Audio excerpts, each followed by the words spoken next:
एक बुद्धिमान राजा था। उसका काफी बड़ा साम्राज्य था। उसके राज्य में प्रजा हर तरह से खुशहाल थी। राजा को अपने उत्तराधिकारी की तलाश थी। उसके 3 बेटे थे।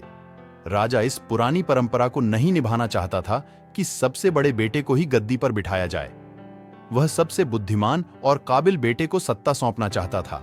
इसलिए राजा ने उत्तराधिकारी के लिए तीनों की परीक्षा लेने का फैसला किया।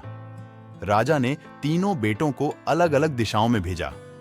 उसने हर बेटे को सोने का एक एक सिक्का देते हुए कहा कि वे इसे ऐसी चीज खरीदें जो पुराने महल को भर दें। पहले बेटे ने सोचा कि पिता तो सठिया चुके हैं, इस थोड़े से पैसे से इस महल को किसी चीज से कैसे भरा जा सकता है।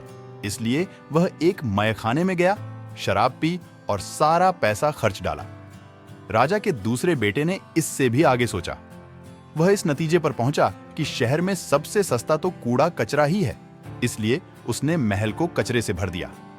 तीसरे बेटे ने 2 दिन तक इस पर चिंतन मनन किया कि महल को सिर्फ एक सिक्के से कैसे भरा जा सकता है। वह वाकई कुछ ऐसा करना चाहता था जिससे पिता की उम्मीद पूरी होती हो। उसने मोमबत्तियां और लोबान की बत्तियां खरीदी और फिर पूरे महल को रोशनी और सुगंध से भर दिया। इस तीसरे बेटे की बुद्धिमानी से खुश होकर राजा ने उसे अपना उत्तराधिकारी बनाया।